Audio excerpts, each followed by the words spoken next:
Hi and welcome along to AFTV Transfer Daily, the show that keeps you up to date with players that have been linked with a summer transfer move to Arsenal. Brought to you today in association with OneFootball, the excellent football app. Got it on my phone here, been reading up on some of the stories that they got today, including David Seaman, who we interviewed last week, saying that Lamar would be a great signing for Arsenal. He would be a great signing if it ever happens. Seems to be getting less and less likely every day. I mean, there was a lot of rumours going around, as I said yesterday, where the thought is that Arsenal may have given up on the whole Thomas Lamar thing. Who knows? It might run right down to the wire. But I'm sure, like you and like myself, you're fed up with the whole Lamar thing. Like we have one every summer, innit? Every summer we have one. Is Benzema. You know, what was it last year? Was it Mahrez last year? Vardy? Oh, and now this year, Lamar. But getting into the rumours today, Mesut Ozil. Now, this one's been fascinating today. We haven't really heard many rumours about Mesut Ozil. And all the talk that I've heard all along is that Mesut Ozil's happy to stay at Arsenal. He doesn't want to leave. He's played all the pre-season games. He's started for Arsenal. There doesn't seem to be any hint at all that he's looking to leave, apart from the fact that he hasn't signed a new deal yet. He still hasn't signed that. And of course, Wenger's talking the other day about, you know, this is the new situations that a lot of clubs are going to find themselves, that players are just going to wait until the end of their contract. Is he going to sign a new deal? Last week, rumours saying that he was going to sign a new deal worth £225,000 a week. Still no news of Mesut Ozil signing, and it's just still up in the air and a whole mess as far as I'm concerned at the moment. But rumours today that Atletico Madrid are interested in Mesut Ozil. If they lose Griezmann, the talk is that they would then move to get Mesut Ozil signed up for Atletico Madrid. Now, I presume that this would be a deal that possibly could be done in January, because as we all know, Atletico Madrid can't sign any players at the moment. If they could have signed players, we wouldn't have got Lacazette, because they were supposed to get Lacazette, but because of the transfer ban, they were unable to sign Lacazette and Arsenal were able to pounce. But rumours linking him with Atletico Madrid today, I don't know. It's coming from Don Ballon, Spanish media. I've got to say, very, very unreliable source. They print a lot of rumours that don't come to fruition. And remember, Mesut Ozil played for Real Madrid. Going to Atletico Madrid wouldn't go down well at all for his legacy with those Real Madrid fans. He's also linked with a move to Barcelona as well. Now, as we know, Barcelona, you know, they've lost Neymar.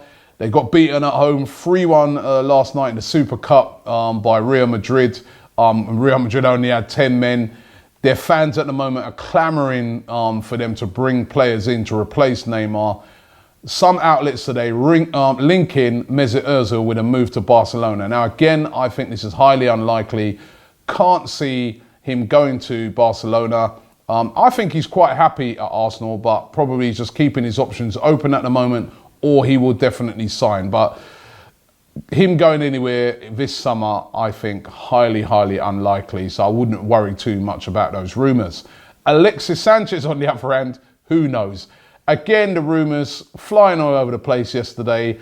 I told you on Saturday that, you know, we reported and spoke about Lethal Bizzle, the rap artist, seeing him at the airport on his way over to France. There was this whole thing. What is he doing in Paris? The club came out and said he's been in training. People saying to me he's not in Paris. Well, then he tweeted yesterday, and on his tweet he forgot to turn off the notification of where you are, your location on it, and the location said Paris. And then he sent out the tweet again, removing this time the location on the tweet. Now, what was he doing in Paris? As I asked that question yesterday, was he just over there on a romantic weekend with his new missus? Or was he over there checking out Paris Saint-Germain, negotiating, a possible move which would possibly take place in January? Who knows? Again, a mess that has been self-inflicted by Arsenal Football Club. And Oh, such a mess at the moment. I was thinking about it. If he was to go to Paris Saint-Germain, let's just say that, you know, Paris Saint-Germain came in with a last minute offer and said, right, you know what, we're going to put a big amount of money on the table for Alexis Sanchez, 1 year left on his contract. And Arsenal accepted that. For me, there's two players that I'd be like saying money plus these players. Now, the first one is Julian Draxler. Draxler, not in the starting lineup yesterday for PSG. Now that Neymar has come in, remember, PSG only bought him in January for £38 million. Now that Neymar's come in, he's almost surplus to requirements. You know, I mean, all right, he's in the squad, you could say, but how many games is Draxler going to start now that they've invested so much money in Neymar and basically they're more or less in the same position? So I'd be like, Julian Draxler plus money would be one thing that I'd say maybe that might be acceptable. Or Lucas Moura plus money. Now, the rumours, as I said the other day, is that Arsenal put in a bid for Lucas Moura of £27 million and that was rejected. Who knows if that's true? I'm not sure. But again, if Arsenal were to lose Alexis, Lucas, or maybe both, Julian Draxler and Lucas Moura, and you can take Alexis in exchange. Maybe something like that may appease the fans. But certainly, if we just let Alexis go, if we let him go to City, it'd be meltdown at Arsenal. If we let him just go for the money and we have a poor season, everybody's going to be angry as well. I mean, we've just got ourselves into this mess. And then the last guy, Alex Oxlade-Chamberlain, still don't know what's happening with him. And as I keep saying, I am pretty fearful that Chelsea, who, remember, they got beaten at the weekend, their fans at the moment are clamouring, saying they need this player and that player, even though they spent way more money than us. That's the thing that makes me laugh with this Chelsea situation. They bought Bakayoko, they bought Morata, they bought, Rudiger. They spent about £130 million and their fans are going, oh, we ain't spent nothing, right? We've only spent like 40 odd million on Lacazette. But their fans are clamouring for players now that, you know, they got off to such a bad start against Burnley. What if Chelsea come in with a £35 million, £40 million bid for Alex Oxlade-Chamberlain, 1 year left on the contract? Will Arsenal turn that down? Should we turn that down? I'd like to ask you guys that. Should we turn that down if that was what the offer was on the table? I personally think it'd be a big mistake to sell Oxlade-Chamberlain because Oxlade-Chamberlain is a fan's favourite. And not only that, it's a guy that's on the up at the moment. He's getting better and better and better. What do you guys think? Leave it in the comments below. Thanks for watching the show today. I want you to look out for a special that we've got coming up with John Smith, the super football agent who's got that book, The Deal, out. We've done an extended interview with him. It's absolutely brilliant. You want to know stuff about transfers?